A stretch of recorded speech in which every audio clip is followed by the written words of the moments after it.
Let's bring in from thefourthperiod.com. You can follow him at @thefourthperiod on Twitter. He is the editor-in-chief. Magazine is also on website stands as well. It's Dave Pagnotta.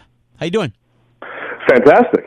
Now, where are you today, sir? Are you in Toronto? Are you walking the dogs? Are you in LA? Where are you? I was walking the dogs. I am in Toronto right now, and I guess the next round I'll start to hit the road for the conference finals, and looking like one team's already heading there right now. Now, Dave, are they selling Austin Matthews jerseys yet in Toronto? I haven't looked. I think they're being conservative with their whole approach, with the Leaf fans and everything anyway. But they will be soon. That thing will be a hot ticket item pretty soon. Dave, let's talk about the coaching hires today. Guy Boucher in Ottawa, Bruce Boudreau in Minnesota. Your thoughts on the fit first of Boudreau with the Wild, the team that many thought, well, they were pretty ready to go. They just missed Parise. They missed a few things. Yeah, it certainly wasn't just Parise. This is a team that has a lot of offensive weapons, but has never been able to utilize them for whatever the reason. The last few years, really since Parise got there, they haven't been able to utilize kind of the weapons at their disposal. They've stuck with, and the coaches that have been there have stuck with a bit of a defensive, kind of offensively passive attack. And Bruce Boudreau, while he's still defensively responsible, should be able to come in there and kind of exploit the offense a little bit more for the Minnesota Wild. I think they're going to make a couple roster changes and a few more moves over the course of the summer to fit a little bit more of Boudreau's style. I like it. I think it's a smart move for Minnesota. They wanted him from the get-go. I mean, as soon as the Ducks made the move and announced that Boudreau was out, they reached out to the Ducks to get permission to talk to him. He only had a year left on his contract. It's coaching kind of contracts are different. They don't get fired; they get relieved of their duties. So they're however long of a term they still have on their deal, it's still out there. So they're still being paid. That now is nullified. The 1 year that's remaining for the Ducks, that gets nullified with this 4-year contract in Minnesota. I like it. It's a smart move. I think they still have a few things to do outside of having a healthy Parise, but this is a smart move for the Wild. Dave Pagnotta joining us here on on TSN 690. He's from the Fourth Period. As we talk a little NHL here, the other coaching hire, Guy Boucher in Ottawa, tremendous fit, at least for language. You have to think the French Canadians that follow the Ottawa Senators, both in Ontario and Quebec, are absolutely ecstatic to have a guy on the podium that can answer questions certainly in both languages. What do you think of the guy himself in terms of how he fits with that team? He's a rough and tumble kind of coach. He's a no BS kind of coach, and he's a good coach. It's a little surprising that he was out of an NHL job. For an additional season, he was over in Switzerland. But I think this is a good fit and a good hire for the Ottawa Senators. They really liked Bruce Boudreau as well. But a match for Bruce in Minnesota now leads Ottawa to going to Guy Boucher, and it wasn't like a backup scenario. I think they were both kind of a 1A, 1B kind of plan for the Sens. But this is a team that needs a bit of a kick in the pants, and a proper kick in the pants.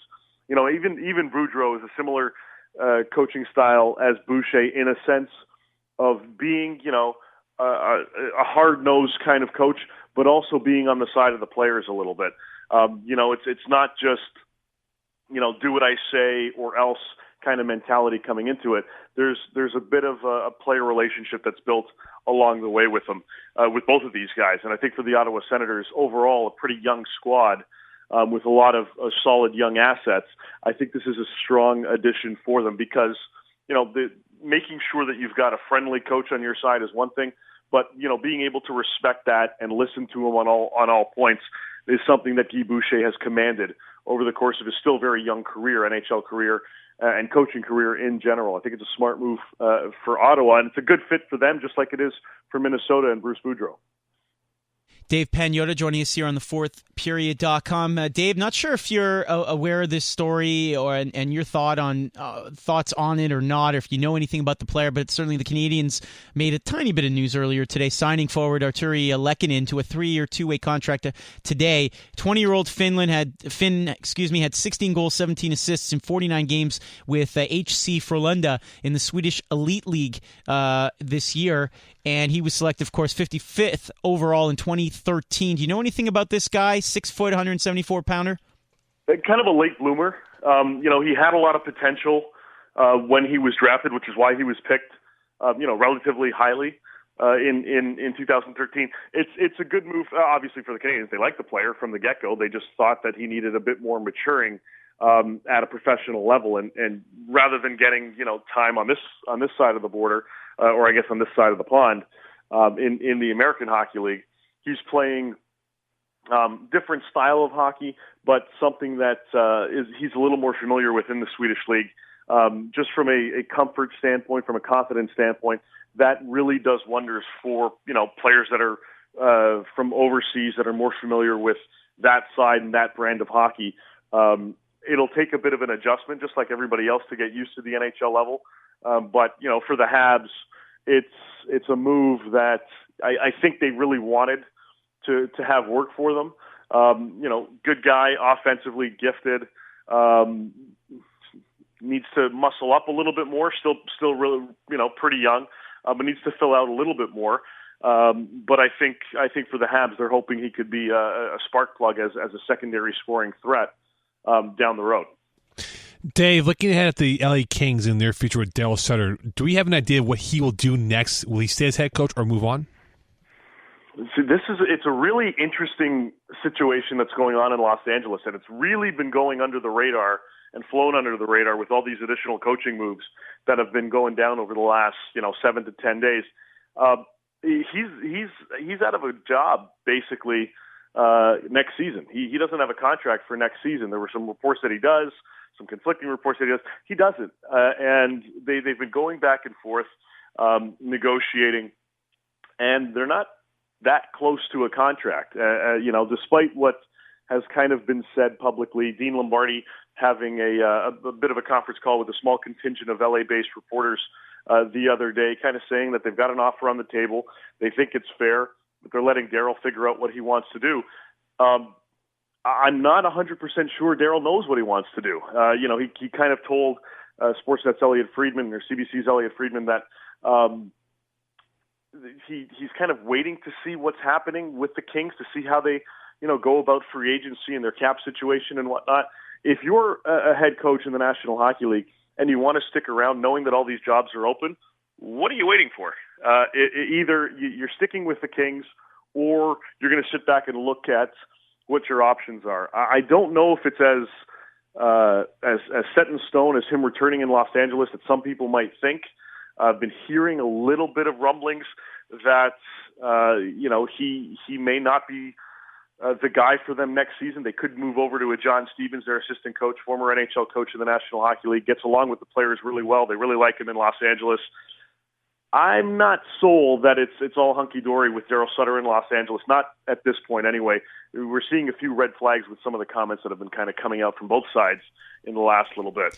Wrapping up with Dave Pagnotta of thefourthperiod.com, The Fourth Period as well on Twitter if you want to follow him there. It's a good point you make about Stevens, a guy that had a decent run in Philly, but maybe victim to that whole, Philly never having a goaltender situation. Yeah, and he's a guy that the players really respect wherever he's been. And the Kings have been asked this season, they were asked last season or off season for permission to speak with him about some head coaching vacancies, and they did not allow it. So he's paid handsomely. He's paid almost an NHL head coach salary as an assistant in Los Angeles. So he's certainly doing well for himself. But he commands a lot of respect. And he's a good coach. I could see him very well stepping in if Daryl Sutter is not back in Los Angeles next season, and I get a feeling we could hear something about that within the next few weeks.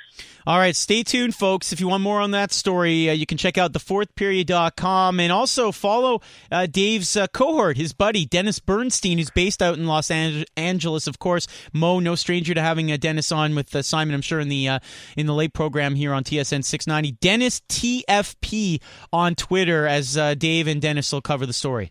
Thanks, Dave. All right. Thanks, guys. Take it easy. All right. There you go. That's Dave Pagnotta from thefourthperiod.com.